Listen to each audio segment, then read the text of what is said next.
नाज़रीन, प्रोग्राम के आखिरी हिस्से में दोबारा आपको खुशामदीद कहता हूँ। सीधा अपने सवाल जवाब की तरफ वापस चलते हैं। जी हेलो। हेलो, अस्सलाम वालेकुम। बख्ताम। बुखारी साहब, मैं बोल रहा हूँ बिलासपुर से। मेरा नाम खुरम। जी खुरम साहब। मैंने अपनी एप्लीकेशन की थी आपने FLR FP। मेरी वाइफ के पास ILR है और मेरा बेटा जो 5 मंथ का है उसके पास ब्रिटिश पासपोर्ट है। ठीक है। तो मुझे अपनी वाइफ के साथ जो हमारी शादी है वो रजिस्टर नहीं है, सिर्फ इस्लामिक है। कितनी देर से शादी और चल रही है मैं आपकी? जी कितनी देर हो गई शादी को? शादी को हमें इकट्ठे रहते हुए 22 मंथ के पेपर वर्क मैंने साथ लगाए थे। 22 मंथ के पेपर साथ लगाए थे बाय वेदी का फुल बर्थ सर्टिफिकेट। जी। और अब मुझे एक्नॉलेजमेंट लेटर 29 अगस्त को मिल गया है, पर अभी तक बायोमेट्रिक्स नहीं आया। एप्लीकेशन को सबमिट किए हुए 2 मंथ्स हो गए हैं। ठीक है। एक तो क्वेश्चन ये, कितना एक टाइम लगेगा और मेरे कितने चांसेस हैं और कितना एक टाइम लगाते हैं एप्लीकेशन को? ओके चलें, ठीक है, अगर बताता मैं हूँ। आपका आंसर फोन पे सुन लूं क्योंकि मैं बाहर हूँ। ओके, ज़रूर, आप सुन लीजिए जी। मुझे लगता है मैं पहले भी आपसे बात कर चुका हूँ, पता नहीं क्यों बड़ा फेमिलियर सा लग रहा है, लेकिन आपने जो 22 महीने के वो एविडेंस की बात की, मेरा ख्याल है पहले मेरी आपसे बात हो चुकी है, बट नेवर माइंड, मैं दोबारा बताता हूँ जी। आपको ये देखना है आपका रिलेशनशिप रिकग्नाइज कैसे किया जाता है। वो रिकग्नाइज ऐसे किया जाता है कि या तो आपकी ड्यूरेबिलिटी रिलेशनशिप की देखी जाती है, यानी आपको कम से कम 2 साल इकट्ठे हो चुके हैं, और दूसरी सूरत में यह कि आपकी शादी हो चुकी है कि नहीं। शादी का मतलब है legal registration according to the law in the UK, यानी यूके के कानून के मुताबिक क्या आपने रजिस्ट्रेशन कर ली है कि नहीं। इन दोनों में से कोई एक चीज़ होती तो आपके रिलेशनशिप को माना जाता है। फिर आगे बात आती है कि जी अगर आपका रिलेशनशिप मान लेते हैं कि जेन्युइन है, ड्यूरेबल है, सब कुछ सही है, क्या उसके बाद आप किसी कानून के अंदर आते हैं कि नहीं। अब आपके लिए ये कि अगर आपके पास खुद यहाँ पे अभी स्टेटस नहीं है, आप ओवरस्टेयर चल रहे हैं या आप किसी तरह से लीगल हो चुके हुए हैं और आप शादी करके और अपनी वाइफ की बेसिस के ऊपर आप एप्लीकेशन डालना चाहते हैं, तो आपके लिए सबसे पहली प्रॉब्लम तो यही आएगी कि आपका जो टाइम पीरियड है वो 22 महीने का है, अभी 24 महीने का नहीं था जब आपने अप्लाई किया। लेकिन चलें, एप्लीकेशन चलते चलते वो टाइम भी आपका चल रहा है, सो क्योंकि इन कंट्री एप्लीकेशन है, हो सकता है उसके अंदर आपको कोई छूट मिल जाए। अब आपने बताया कि आपका बच्चा भी हो चुका है जो अभी 5 महीने का है, ब्रिटिश नेशनल है। उसके खाली 5 महीने के ब्रिटिश नेशनल होने से कोई लंबा चौड़ा फ़र्क नहीं पड़ेगा केस पे, बिकॉज जिस तरह अभी मैं पहले एक आंसर में बता रहा था, आप अगर EX1A पे अप्लाई करना चाहते हैं, यानी कि जी आपका बच्चा है जो यहाँ पे यूके में आपके साथ है, उसके अगर 7 साल हो चुके होते हैं, वो ब्रिटिश नेशनल है या नहीं है, तब आपको उसका फ़ायदा हो सकता है। लेकिन यहाँ पे वो चीज़ नहीं है, सो आपको वो अपनी वाइफ के इनसरमाउंटेबल ऑब्स्टिकल्स के ऊपर ही जाना पड़ेगा।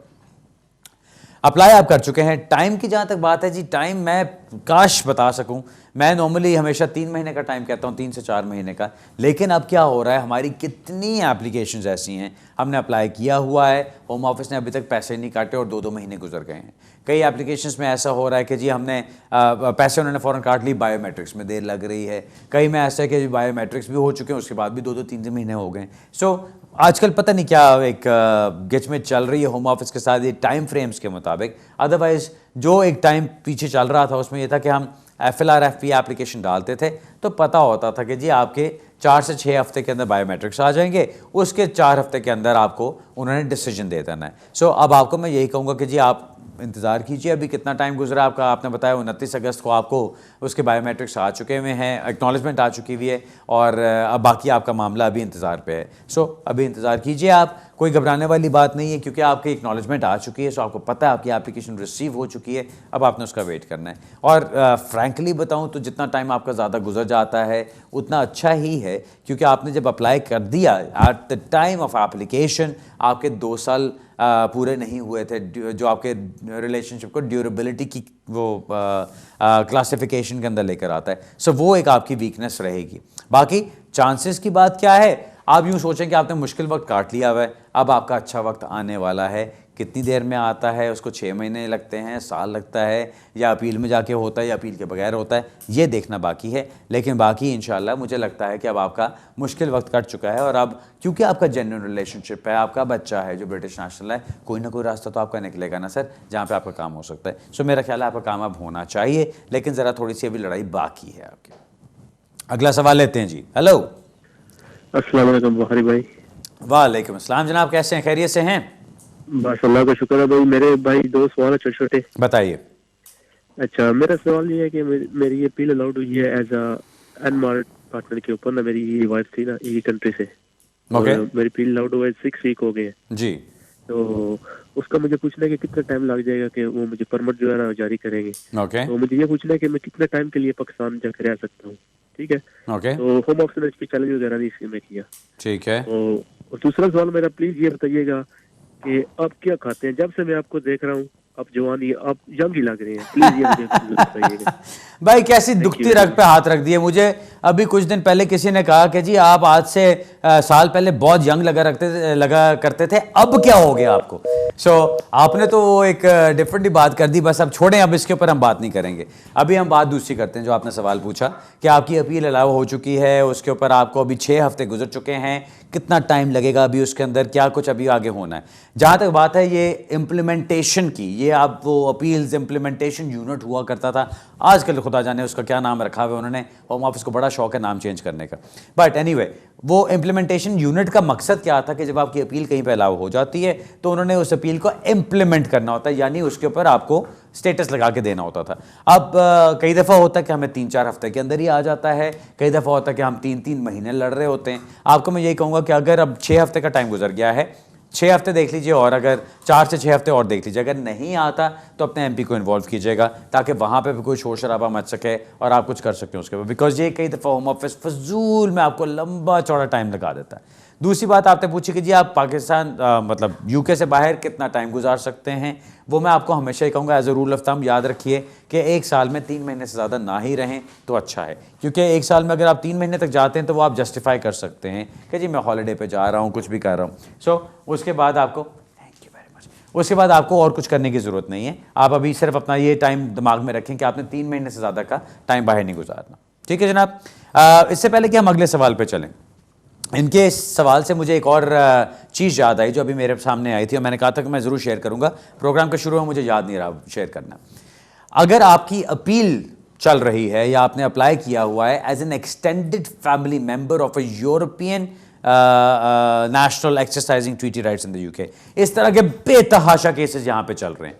वो कौन सी अपील्स हैं कि जहाँ पे आपके पास कोई यूरोपियन नेशनल आपका रिलेटिव है जिसके ऊपर आपकी डिपेंडेंसी है, उसकी बेसिस पे आपने एप्लीकेशन डाली है, एप्लीकेशन आपकी रिफ्यूज़ है। ये मेरा ख्याल है बेतहाशा केसेस चल रहे थे और बहुत सारे लोग ये कर रहे थे कि जी पहले वो स्टूडेंट आते थे, स्टूडेंट रिफ्यूज़ होता था तो एंटरप्रेन्योर में जाने की कोशिश कर रहे थे, एंटरप्रेन्योर्स बंद हो गए तो उन्होंने यूरोपियन का वो एक रस्सी पकड़ ली थी कि जी अब हर किसी को कोई ना कोई यूरोपियन पैदा करो, उसके साथ मिलाओ, एप्लीकेशन डालो, आपको सर्टिफिकेट ऑफ एप्लीकेशन आ जाएगा जिसमें आपको काम करने की इजाज़त मिल जाती है। और उसके बाद अगर रिफ्यूज़ करेंगे तो आपको अपील का मौका मिल जाता है और आप फिर अपील में जाके उस केस को जीत सकते हैं और फाइट कर सकते हैं। अभी एक नया केस आया है, अभी मेरा ख्याल है पिछले हफ्ते ही उसकी अनाउंसमेंट हुई है। सिल्वा या कुछ इस तरह से उसका नाम है, मैं आपको अगले हफ्ते इंशाल्लाह बताऊंगा। उसके अंदर ये बड़ा इंपॉर्टेंट पॉइंट एक उठाया गया, ये अपर ट्राइब्यूनल की तरफ से जज ऑकल्टन का डिसीजन है। उसमें यह चीज कही गई है कि there is no statutory right of appeal अगर होम ऑफिस ने आपको रेजिडेंस कार्ड देने से इनकार कर दिया है ऑन द बेसिस कि आप एक्सटेंडेड यूरोपियन फैमिली मेंबर के साथ रह रहे हैं, एक्सटेंडेड फैमिली मेंबर हैं ऑफ अ यूरोपियन नेशनल। अब ये बड़ी कान खड़े करने वाली बात है और बड़ा गौर से सुनने वाली बात है क्योंकि बहुत सारे लोग ऐसे हैं जिनकी अपीलें चल रही हैं। मुझे भी इस केस का कैसे पता चला है, फ्राइडे को मेरे पास एक साहब आए थे, उन्होंने आके ये केस दिखाया मुझे कि जी हम कोर्ट में गए थे, उनकी हियरिंग कोर्ट में थी, एक्सटेंडेड फैमिली मेंबर के तौर पर उन्होंने जाना था वहाँ पर, और जब वो जज के सामने पहुंचे तो जज ने कहा कि अभी एक नया केस आया है जिसकी वजह से अब हम आपकी अपील नहीं सुन सकते। आई अंडरस्टैंड बहुत सारे लोगों को बहुत ज़्यादा एक खलबली मच जाएगी इसको सुन के, लेकिन बेहतर है कि अगर आपका केस कोई ऐसा है जो आपने एक्सटेंडेड फैमिली मेंबर के तौर पर डाला और उसकी अपील आने वाली है, अपने वकील से रब्ता कीजिए, केस को चेक करके आपको बताएं कि आप कहाँ पर खड़े हैं। मुझे जो लग रहा है कि जिन लोगों की ये अपील्स चल रही थी, हो सकता है उनकी अपील जब आगे ना चलें, उनको जज वहां पे इनकार कर दे कि हम आपका केस नहीं सुन सकते क्योंकि स्टैट्यूटरी राइट ऑफ अपील आपका नहीं है, इसलिए हम आपके केस को आगे नहीं सुनेंगे। और अगर ऐसा होता है तो आपको वापस जाके नई एप्लीकेशन करनी पड़ेगी या कोई और रास्ता इख्तियार करना पड़ेगा। ये एक अच्छा हुआ अभी दिमाग में ख्याल आ गया मैंने सोचा हुआ था कि मैं बात करूंगा लेकिन बस आज आपके दिमाग से निकल गई बात, लेकिन इसलिए इस वक्त मेंशन कर दिए कि आप इसके ऊपर जरूर सर्च कर सकते हैं। लाइक आई सेड, जज ऑकल्टन का, इमिग्रेशन जज ऑकल्टन का डिसीजन है जो कि वाइस प्रेसिडेंट है अपर ट्राइब्यूनल के, उनकी तरफ से डिसीजन है और ये अपर ट्राइब्यूनल का डिसीजन है so it is a binding decision. So जब आप फर्स्ट ईयर ट्राइब्यूनल के सामने जाते हैं, अगर वहाँ पे आपकी extended family member of a European national की अपील लगी हुई है, तो जज हो सकता है आपको कहे अब आपकी अपील नहीं सुनी जा सकती, क्योंकि अब ये केस का फैसला आ चुका हुआ है कि आपका स्टैट्यूटरी राइट ऑफ अपील नहीं बनता। अगला सवाल लेते हैं जी। हेलो। अस्सलाम वालेकुम। वालेकुम अस्सलाम जनाब। सर मेरे दो छोटे छोटे क्वेश्चन है प्लीज, एक जी, मेरे बताइए। लिए और एक मेरे दोस्त के लिए। हाँ, वो मेरे दोस्त की जो स्टूडेंट एप्लीकेशन गई हुई थी तो 7 साल उसको यहाँ हो गए और टोई की वजह से रिफ्यूज की उन्होंने 2 साल पहले। ठीक।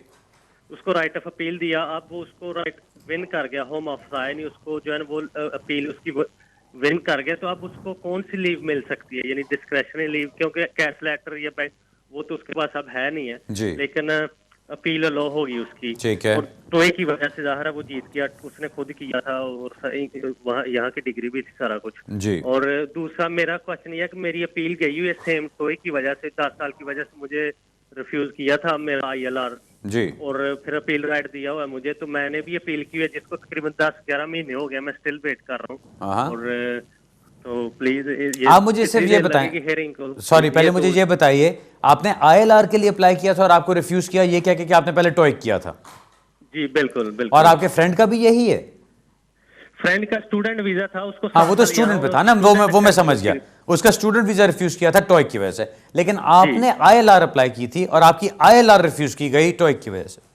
जी जी ये दोनों का फर्क है। लीगल मैंने गुजारे थे जी। वो कंसीडर किए हैं, 10 साल मेरे लीगल है, सारा कुछ ठीक है, सिर्फ टोई की वजह से उन्होंने रिफ्यूज किया। ओके, जो चलें, मैंने ठीक अपील की हुई है। चलें, और ठीक है। 11 मंथ। ओके, अब आप क्या करना चाह रहे हैं?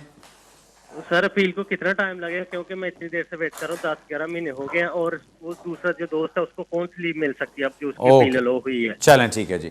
आपका दोस्त अभी को बहुत अच्छी सिचुएशन में नहीं है जी, मैं पहले तो ये बताता चलूं, दोस्त की आपकी अपील तो अलाउ हो गई, लेकिन क्योंकि उसने स्टूडेंट वीजा अप्लाई किया हुआ था, ज्यादा से ज्यादा उसको यही कह सकते हैं वो कि अच्छा जी हम आपको दोबारा ये मौका दे सकते हैं कि आप दोबारा कैश लेटर नया अपना सबमिट कराइए, और अगर आपके ऊपर कोई स्टैट्यूटरी बैन नहीं लगता है तो आप स्टूडेंट वीजा दोबारा अप्लाई कर सकते हैं। डिस्क्रिशनल लीव मिलने का मुझे कोई उसके अंदर जवाज नजर नहीं आता, क्योंकि उसके कोई ह्यूमन राइट्स को तो देखा नहीं उन्होंने, ना ही कोई उस तरह की कोई बात उठाई गई है। बात सारी की सारी क्या थी, उसने अप्लाई किया एक्सटेंशन के लिए, उसको रिफ्यूज ये कह के कर दिया गया कि आपने टॉइक किया था, इसका मतलब आपने हमारे साथ डिसेप्शन एक्सरसाइज की, जिस वजह से हम आपको रिफ्यूज कर रहे हैं अंदर जनरल ग्राउंड्स ऑफ रिफ्यूजल। अब उसने आगे से जाके प्रूव कर दिया कि भाई मैंने टॉइक में कोई 2 नंबरी नहीं की थी, या मैंने कोई डिसऑनेस्टी नहीं की, आपके साथ मैंने कोई ऐसी चीटिंग नहीं की, जिसकी वजह से अब वो तो धब्बा तो हट गया उसके ऊपर से, लेकिन उसके अंदर ह्यूमन राइट्स की तो कोई ऐसी बात नहीं बनती कि उसको फौरन उसके ऊपर स्टेटस मिल जाएगा। सो मेरा ख्याल है ज़्यादा से ज़्यादा ये होगा कि होम ऑफिस को लिखेगा कि अच्छा अगर आपके ऊपर कोई स्टैट्यूटरी बैन नहीं आता, स्टैट्यूटरी बैन का मतलब क्या कि आपका कोई जो 5 साल का पीरियड है स्टूडेंट का वो कंप्लीट नहीं हो गया हुआ ऑलरेडी, आपके 6 साल या 7 साल नहीं हो गए हुए, तो आपको दोबारा स्टूडेंट के लिए अप्लाई करने का मौका मिल सकता है। अगर वो टाइम पूरा हो चुके, कैप लग चुकी हुई आपके ऊपर, तो फिर वो भी नहीं होगा, वो कहेंगे कि अच्छा ठीक है जी धब्बा हमने हटा दिया, अब अगर आप किसी और इमिग्रेशन कैटेगरी में जा सकते हैं तो जाइए, अदरवाइज वापस अपनी कंट्री जाइए। सो उसको वो डिस्क्रिशनल लीव मिलना मुश्किल लगता है, जो मेरा ओपिनियन है जी। आपका जो अपना केस है जो आपने बताया कि आपने ILR के लिए अप्लाई किया था, 10 साल आपके कंप्लीट हो चुके हैं और आपको ये कह के रिफ्यूज किया गया कि आपने टॉइक का एग्जाम किया था, यानी आपने डिसेप्शन की थी, उस वजह से हम आपको रिफ्यूज कर रहे हैं। आपका बहुत अच्छा चांस बन सकता है अगर आप अपील जीत लेते हैं। दूसरी चीज़ आपकी ये है कि जी अपील में कितना टाइम लगेगा, 10-11 महीने से आप इंतजार कर रहे हैं। आप ये कर सकते हैं कि जो टॉइक का डिसीजन आया है आप उसकी बेसिस पे होम ऑफिस को लिख सकते हैं कि भाई मैं अपील में जाने के बजाय, अपील में इंतज़ार करने के बजाय, और बजाय ऐसे कि हम कोर्ट का टाइम वेस्ट करें, टैक्स पेयर का एक पैसा खर्च कराएं उसके ऊपर और वो सारे प्रोसेस में से गुजरें, आप इसको मेरी नई रिप्रेजेंटेशंस को देख के क्यों नहीं कंसिडर कर लेते? उसमें आपकी तरफ से नई रिप्रेजेंटेशंस की जा सकती हैं कि भाई आपने टॉइक पे रिफ्यूज़ किया था, टॉइक पे कोर्ट का डिसीजन आ गया जो ये कहता है कि होम ऑफिस का जो एविडेंस था वो काफ़ी नहीं था। सो अगर वो एविडेंस काफ़ी नहीं है, मेरी इंग्लिश देखो, मैं इंग्लिश ठीक बोलता हूँ, मेरे पास बाकी आइल्स का मैंने कोई टेस्ट किया हुआ है या मैंने कोई और टेस्ट कर लिए, कोई टेस्ट कर लें अभी जाके, अब मैंने कोई और टेस्ट कर लिए, तो आप देख सकते हैं मेरी इंग्लिश ठीक है, मुझे टॉइक करने की जरूरत ही नहीं थी, मुझे डिसीव करने की जरूरत नहीं थी। मैंने तो और किए हुए सर जी, सो वो आप साथ लगा सकते हैं। उसमें फिर आप ये कह सकते हैं कि जी ये देखो मेरे इंग्लिश के टेस्ट हैं, यानी ये कि मैंने कोई डिसेप्शन नहीं की, ना ही मुझे डिसेप्शन करने की जरूरत थी, तो आप अपना डिसीजन रिकंसिडर करें, मैं अपील विड्रॉ करता हूं, आप मुझे स्टेटस दे दें जो मेरा इंडेफिनिट लीव बनता है। तो पूरी चांसेस बनते हैं कि आपको अपील में इंतजार करने के बजाय आपको वैसे ही वो इंडेफिनिट लीव दे दें, क्योंकि वो उसको नए सिरे से रिकंसिडर कर सकते हैं। समझ आई सर? क्योंकि ये सर अगर अपील हम विड्रा ना करें उसके बगैर कर दे, ताकि ये ना हो कि हम अपील विड्रा कर दे वो फिर रिफ्यूज कर दे। मैंने आपको हरगिज ये नहीं कहा कि आप अपील पहले विड्रॉ करें और फिर लिखें उनको। मैंने आपको ये कहा है कि आप उनको लिखें, अगर वो आगे से आपकी बात मानते हैं तो आप उनको ऑफर कर सकते हैं कि अगर आप मुझे डिसीजन देने को तैयार हैं इन राइटिंग, आप मेरे साथ ये वादा करते हैं कि आप मेरा डिसीजन या मेरे केस को रिकंसिडर करने को तैयार हैं, तो मैं अपनी अपील विड्रॉ कर सकता हूं। क्योंकि आप एक इंसेंटिव दे रहे हैं ना, तो कल को वो चीज़ आप इस्तेमाल भी कर सकते हैं। अगर आप कोर्ट में जाते हैं, अगर आपको होम ऑफिस जवाब नहीं देता, तो आप कल को जाके कोर्ट में कह सकते हैं कि जी देखें, मैंने पूरा इनको मौका दिया कि ये अपना केस रिकंसिडर करें, अपना डिसीजन रिकंसिडर करें और मुझे वैसे ही स्टेटस दे दें। लेकिन इन्होंने आपका टाइम वेस्ट कराया, कोर्ट का टाइम वेस्ट किया, होम ऑफिस ने अपना टाइम भी वेस्ट किया, गवर्नमेंट लीगल डिपार्टमेंट तो इसमें नहीं आएगा, लेकिन अपना टाइम भी वेस्ट किया और रिसोर्सेज भी वेस्ट किए, पैसा भी वेस्ट किया। सो इस तरह से मेरा ख्याल है आपको बेहतर है कि आप उनके साथ रब्ता करके ये कोशिश कर लें। ऑलराइट जी, best of luck with that. नाज़रीन, अगला सवाल लेते हैं जी। हेलो। ओह, क्लोजिंग, सॉरी, मुझे बताया जा रहा है हमारे प्रोग्राम का टाइम खत्म हो गया है। नाज़रीन, अगले हफ्ते इंशाल्लाह इसी वक्त इसी जगह दोबारा मुलाकात होगी। जिस तरह मैंने प्रोग्राम के शुरू में कहा, इस हफ्ते कल और परसों में इंशाल्लाह फिंचली ऑफिस में ही लोगों से मुलाकात कर रहा हूं, तो अगर आप मिलना चाहते हैं तो मिल सकते हैं। और उसके बाद इंशाल्लाह थर्सडे वाले दिन यानी जुमेरात को मैं बर्मिंघम में इस हफ्ते मुलाकात करूंगा और फिर फ्राइडे को वापस अपने फिंचली ऑफिस में होऊंगा। जिस तरह मैंने पहले भी कहा था, अगर आप अपने शहर में मिलना चाहते हैं, जिस तरह हम कोशिश कर रहे हैं कि जब कुछ इनफ अपॉइंटमेंट्स जमा हो जाएं, 5, 7, 10 अपॉइंटमेंट्स जमा हो जाएं, तो फिर मैं किसी एक शहर की बुकिंग कराऊंगा और वहाँ पर जाके आपसे मिल सकता हूँ। सो आप अगर अपने शहर में अपॉइंटमेंट बुक करना चाहते हैं, बाय ऑल मीन्स आप सिर्फ हमारे ऑफिस फ़ोन कीजिए या मुझे ईमेल कर दीजिए, और ईमेल एड्रेस आपके पास स्क्रीन पे आ रहा होगा। अगर नहीं आ रहा तो info@bukhari-chambers पे आप भेज सकते हैं। आप वहाँ पे भेजिए और इंशाल्लाह मैं पूरी कोशिश करूँगा कि मैं जल्द से जल्द आपके शहर में आपके सामने हाजिर होकर आपके सवालों के जवाब दे सकूँ। अगले हफ्ते दोबारा मिलते हैं, तब तक के लिए इजाज़त चाहता हूँ। खुदा हाफिज़ एंड गुड इवनिंग।